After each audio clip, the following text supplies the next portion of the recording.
In this video, guys, I'm going to demonstrate some buttons, how to set them up here in Modstorm, and the UI system. I'm going to explain how that works as well, and also the difference between the UI and the sign. I will be accompanied here by one of my students named Brett. We had a really good time, so don't miss it. Let's do this.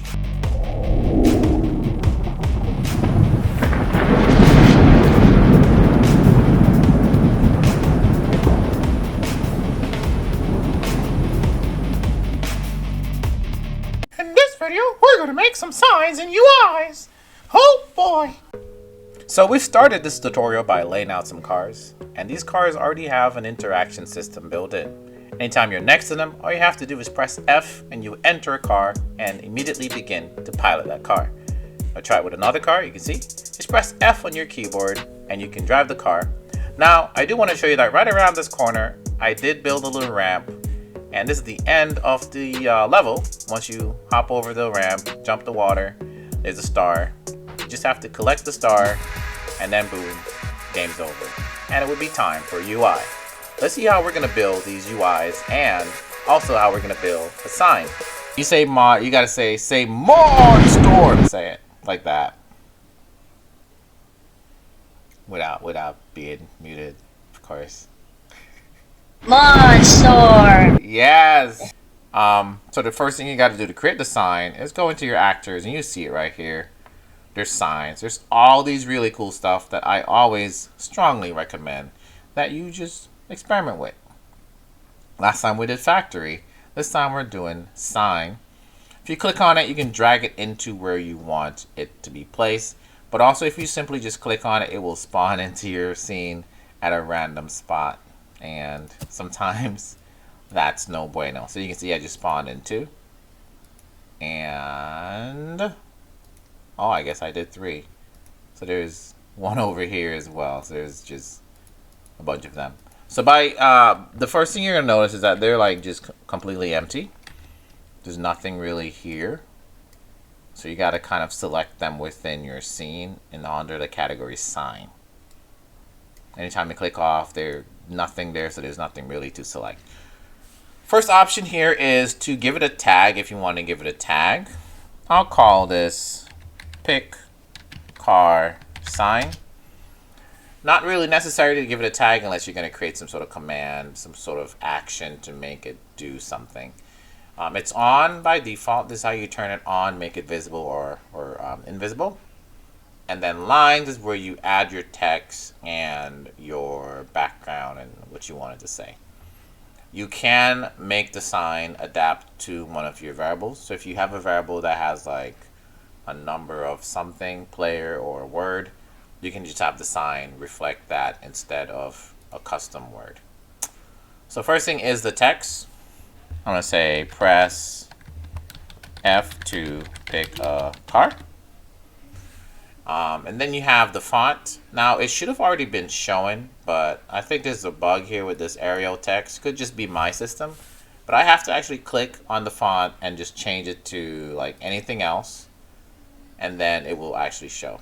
And you see it says press F, or half of the text shows up there. And then also you have a background that you can use, like so. So I'm actually gonna flip this around. I'm gonna make the text white. And then I'm going to make the background black, like so. Now the text is not fitted properly.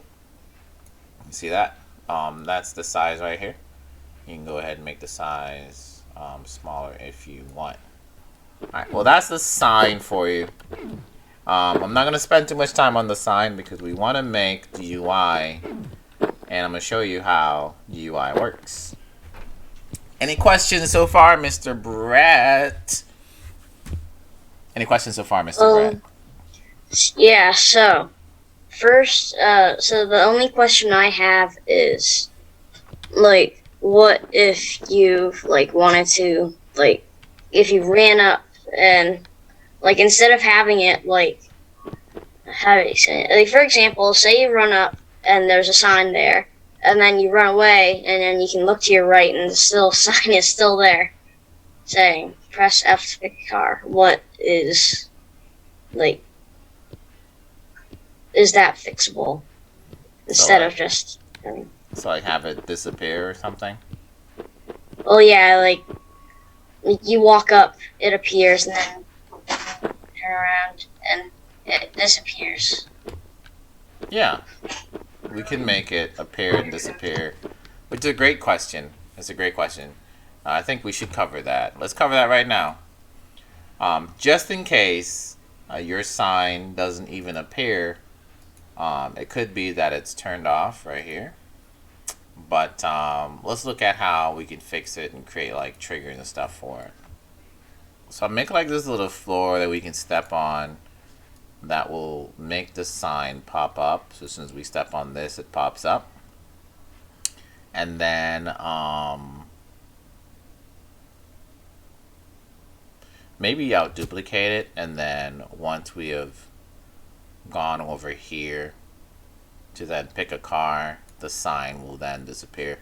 And I'm thinking we're probably going to use a UI instead, because of I think it's better to have something nice and bold that will show up better on the screen. But we at least saw how we can create a sign. Now anything that you can tag, which you can see we tagged the sign. Anything we can tag, we can make things happen to it using our actions. So we can go in here and create an action, and this action can be called something like show sign. We're gonna say show sign. I'm gonna show you how to show it and also how to turn it off. So we can have it trigger when we touch this. So if this has a tag like sign on box. This one I'll call sign off box. So this is sign on box.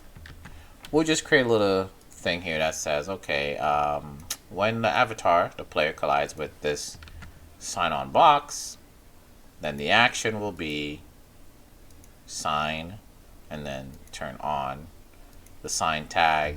The sign has a tag which was pick car. So boom, turns that on. Or off. Let's have it do off. Alright, there's a sign, touch the thing, boom, a sign disappears. So we can definitely control signs using our commands if we needed to. So if your sign is not showing up, you can always just make something to make it show up. Even maybe when the game starts and you join the game, just show your sign. So there's always those things you can do, which is what we're going to do with our next thing, which is the UI. So we want a UI instead to show up. And it will make two UIs. We'll have one show up here that says press F to pick a car, and then another one show up later on down the road when we reach the end. What you need is a UI arrangement and then a UI part. So the arrangement is kind of like how they show up on the screen, and then the UI part is just a different piece of UI. You don't have to worry about where they are currently on the screen. So when you click create UI part, you get this text here. And you have all this stuff like position, scale, and all that stuff. You really don't have to mess with these, because the arrangement will be how we kind of have that show up later anyways. So in the properties area, I'll go ahead and find text. And I'm going to change this to press F to pick a car. I am going to align this better. So let's go ahead and look for this is the scale for the text. Background, so get rid of that. I don't want a border, so get rid of that. We have the different types of fonts here we can pick from. That looks pretty good. And then of course you have the size as well, so you can see how this is I want to say better, as it's a lot more in their face. And then for color, I might go with something green like so. I'm going to create another UI part. UI part, or GUI part, or you just say UI. So it made the other one disappears, so we can kind of like focus on this one. This one I'm gonna call this end. And text or end screen. Let's go into the properties. We're gonna make this one look good.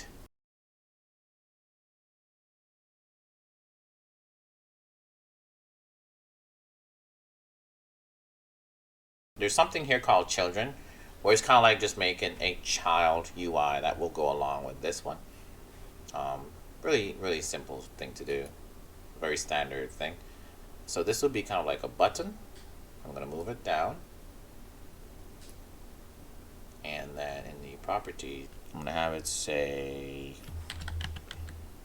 play again. Now the text is a bit too big for the box to send, so I'll go ahead and just lower that down. Oh, and now I can see that I spelled again wrong. Let's go ahead and add a space. There you go. Looks pretty good. Looks pretty good so far. I'm not going to spend too much time on this, but now we have a little child object in here. And it goes with the UI. So if you remember the positioning of this, they're both moved together. So we've made our parts. We got our car. We got this. These are two different parts, two different UIs.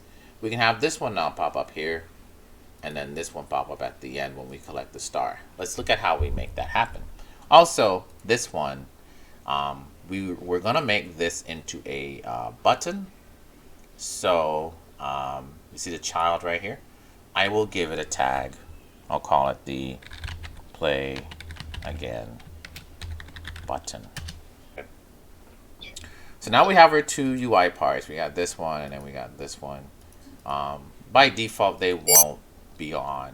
You don't see them at all. And that's where the arrangement pops up. And also you're gonna need to create actions as well. So let's go ahead and create the arrangement. So we've gone ahead and we created an arrangement. We'll call this one car arrangement. This GUI arrangement, we're going to call it car arrangement. And then see at the bottom here it says parts. We can click to add one, and then we can select from the two parts we've already made. We can also give them tags as well if we want to give it a certain tag. This one will be the car pick. And you see how it shows in the middle? And you can put it wherever you want. That's what I was saying, that the position of the parts didn't really matter, because in the arrangement you tell it where you want it to be anyways. So this will show this one, and then I'll create another arrangement, and this one I'm going to call it end, and this one will show the part for this. So we have these two platforms. They're both tagged, and we've set them to invisible. So when the game is playing, you will not see them. One is tagged with show car GUI. The other is tagged with hide car GUI. And we have one little command here that says when we collide with the show car GUI, we're going to show the arrangement for the car UI, which we know is this. This car UI, I've also gone ahead and tagged it car UI so that we can create and hide, because when you choose to hide, you just got to give it the UI instead, or the tag, not the arrangement information. So I'm going to duplicate this, and the clone, I'll use the clone to do the hide. So this tagged for this one is hide car GUI.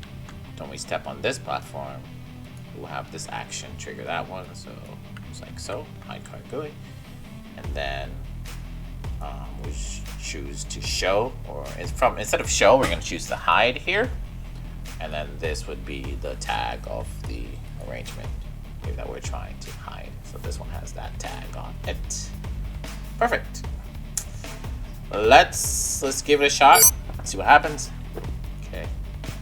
And since I make it across, there it shows up, and then over here it disappears. Shows up, disappear.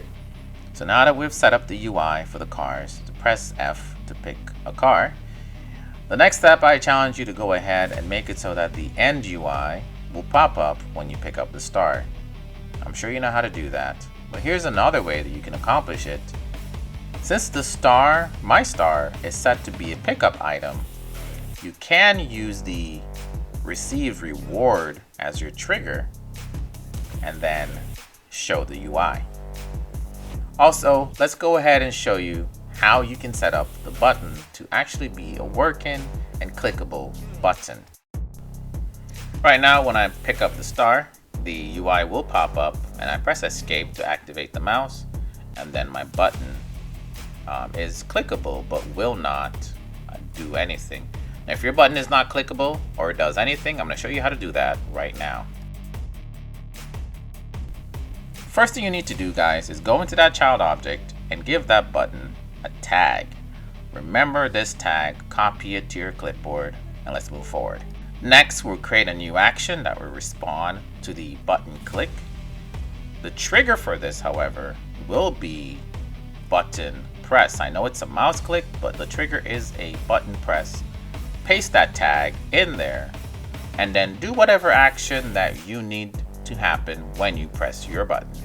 In my case, I'm going to look for something that will reset the level, and that's the one I will choose.